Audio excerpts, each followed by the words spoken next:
नमस्कार मेरे प्यारे दोस्तों, आज काफ़ी समय बाद में आपसे मिलना हो रहा है एजुकेशनल हब के प्लेटफॉर्म पर।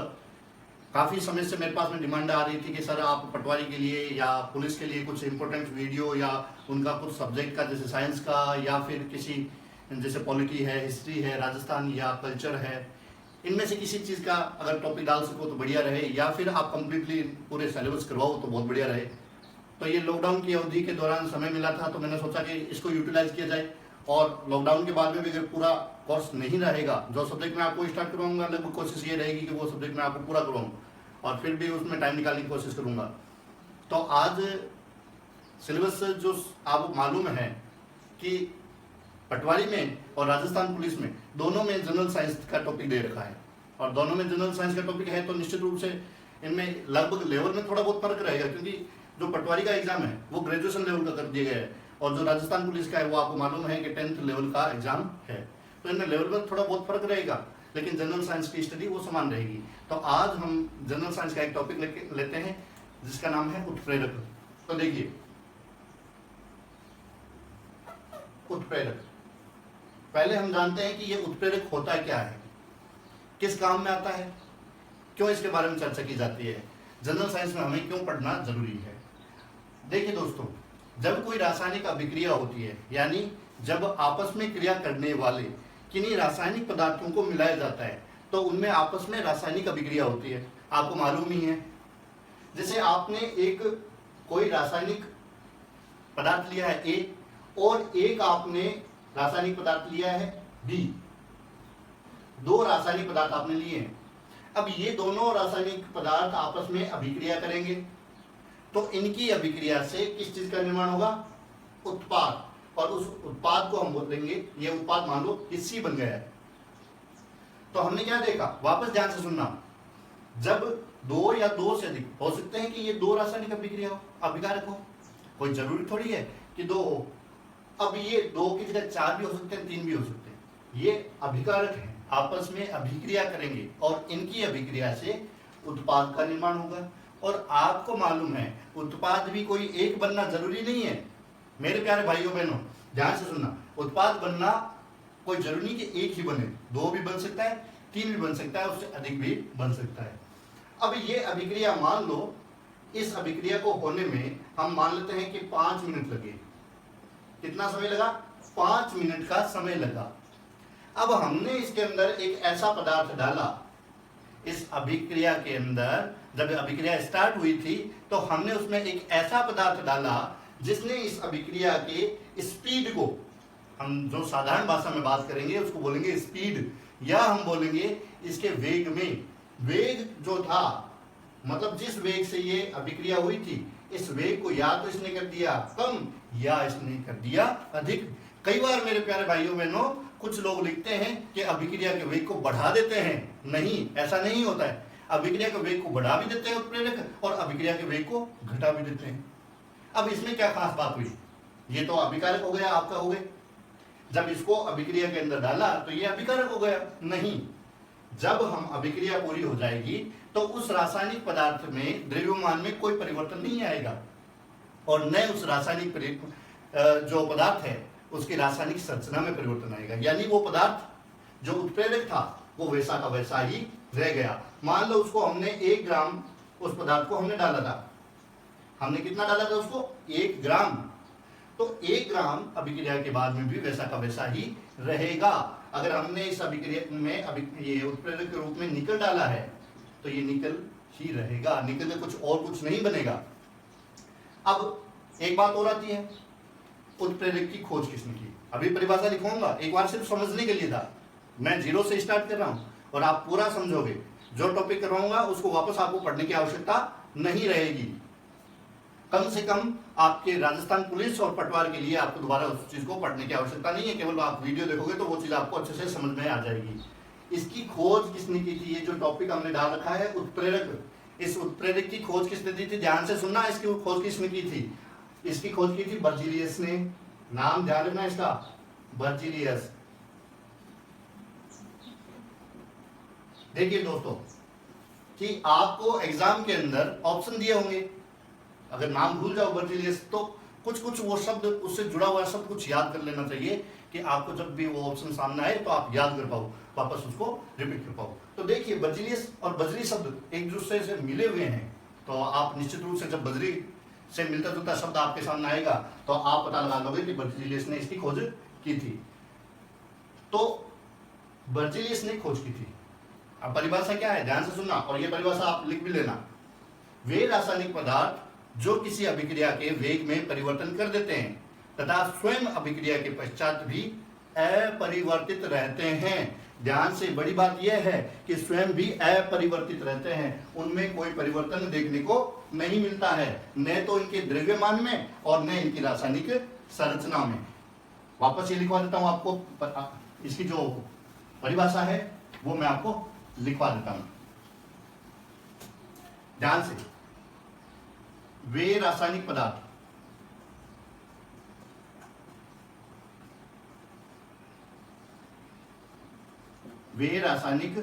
पदार्थ जो किसी अभिक्रिया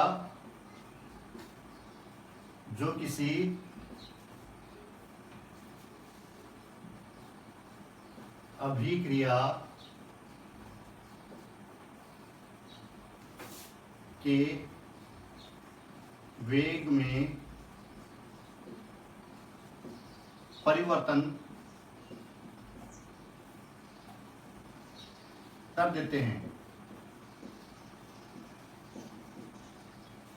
और अभिक्रिया के बाद भी स्वयं अपरिवर्तित रहते हैं। अभिक्रिया के बाद स्वयं अपरिवर्तित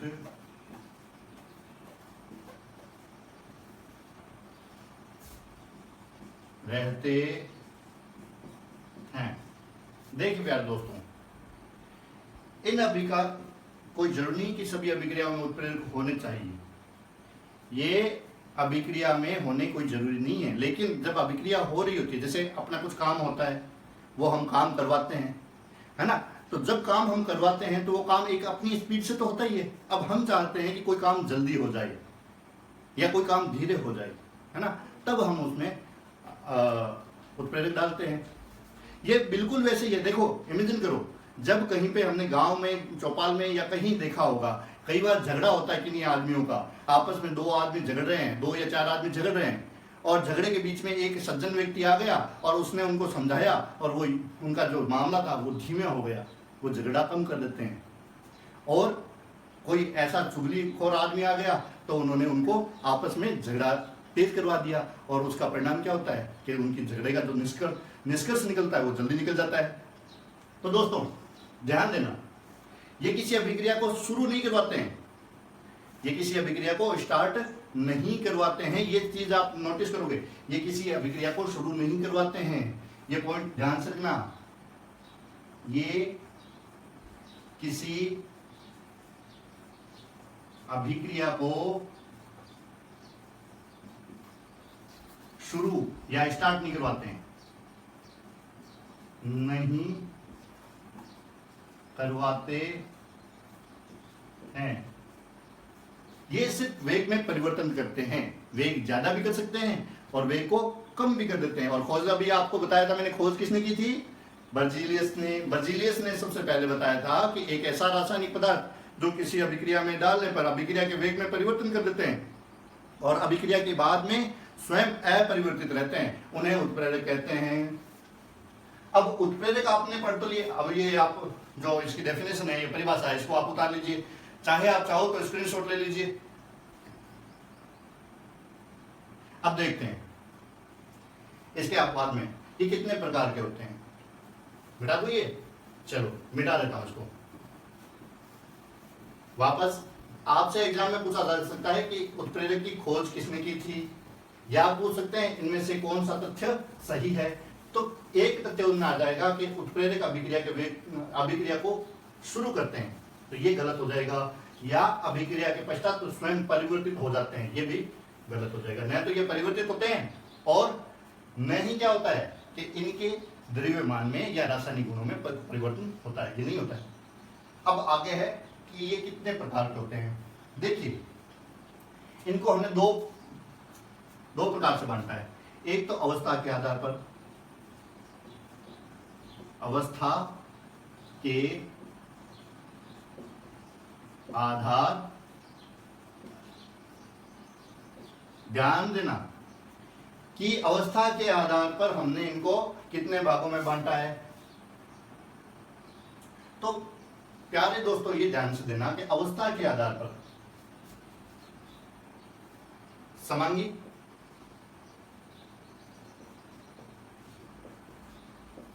और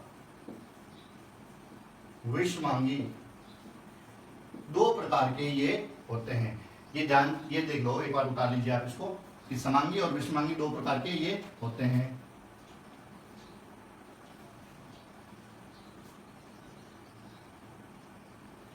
दूसरा, पहले इन्हीं को मैं समझा देता हूं, समांगी प्रकार तो कौन से होते हैं, ये ध्यान से देखना, इसको उतारा। जैसे हमने एक अभिक्रिया की बात की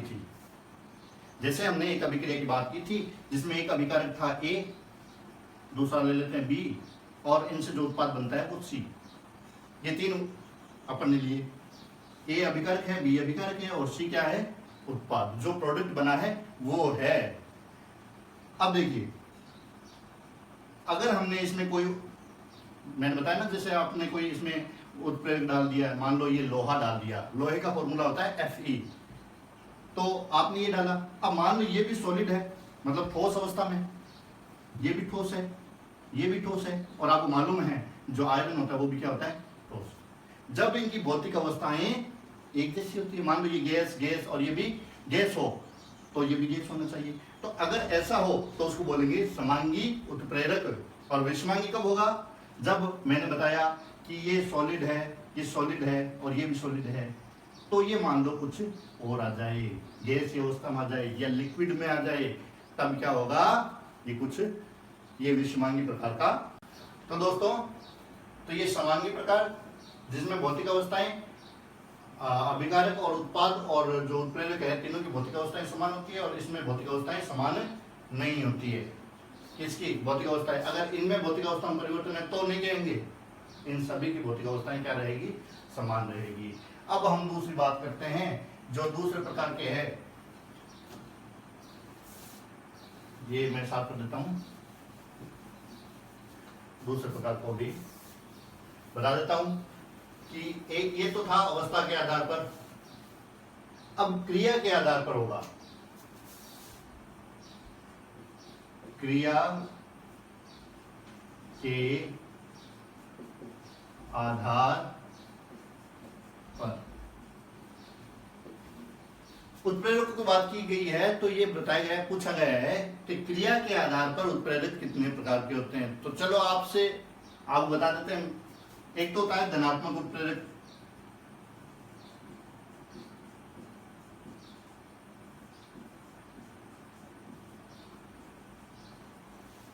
और दूसरा होता है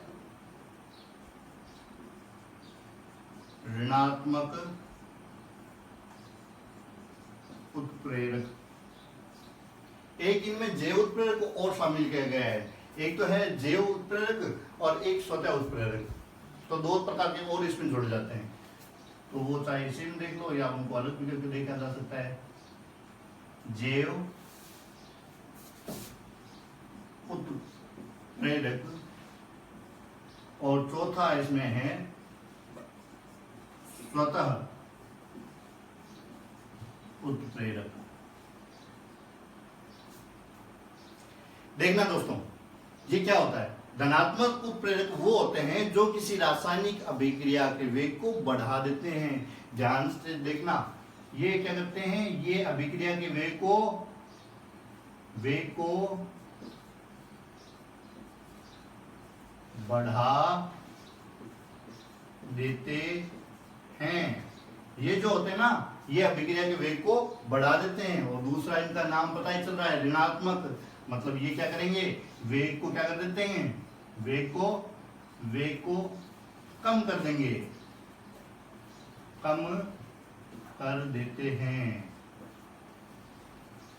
ठीक है दोस्तों, तो जो बढ़ाते हैं वेग को, अभिक्रिया के वेग मान मैंने आपको बताया था कि जो अभिक्रिया 5 मिनट में होनी है, अगर वो 5 से 6 मिनट में भी हो रही है तो वो अभिक्रिया को वेग को बढ़ाते हैं, और वेग को बढ़ाने वाले क्या कहलाते हैं, धनात्मक उत्प्रेरक। और वैसे ही दूसरे नंबर की बात करते हैं, जो अभिक्रिया के वेग को कम कर देते हैं उनको ऋणात्मक उत्प्रेरक कहते हैं।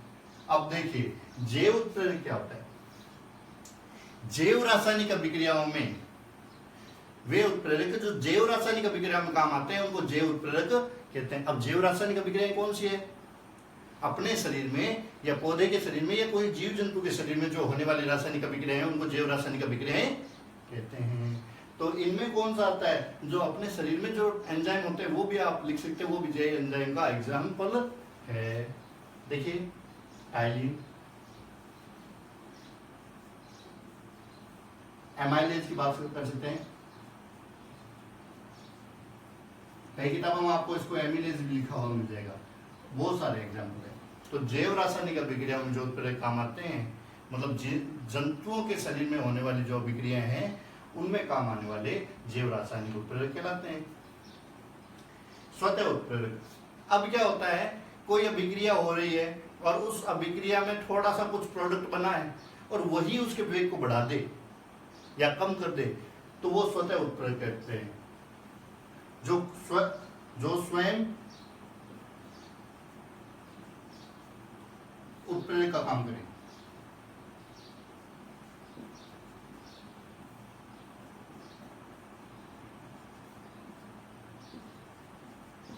जो स्वयं उत्प्रेरक का कार्य करें वो आपके स्वतः उत्प्रेरक कहलाते हैं।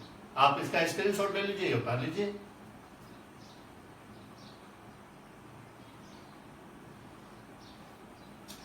चलो ठीक है दोस्तों, अब इसके बाद में हम इसका अंतिम चरण पढ़ते हैं। इसमें क्या कुछ होता है, मैंने आपको ये बता दिया कि इसकी खोज किसने की थी, उत्प्रेरक होते क्या हैं, उत्प्रेरकों को कितने भागों में बांटा गया है, किन आधार पे बांटा गया है, आपने ये सारा कुछ जान लिया। उम्मीद है आपको ये सारी चीजें समझ में आ रही है। अगर फिर भी आपको लगे कि मैंने जो पढ़ाया है वो जल्दबाजी में पढ़ाया है तो आप क्या करोगे कि वीडियो को पॉज करके देख सकते हो या फिर कमेंट सेक्शन में लिख के मेरे को बता सकते हो।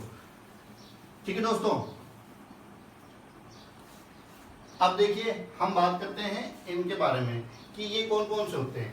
एक तो अमोनिया जो NH3 होती है, ये जो अमोनिया है ये जो अमोनिया गैस बनाते हैं, अमोनिया बनाते हैं ना, अमोनिया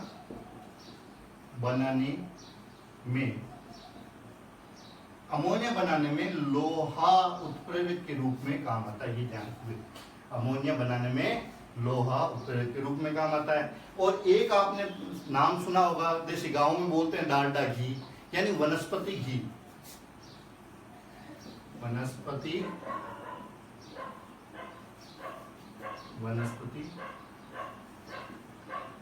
घी की बात करते हैं तो उसमें उत्प्रेरक के रूप में काम आता है निकल।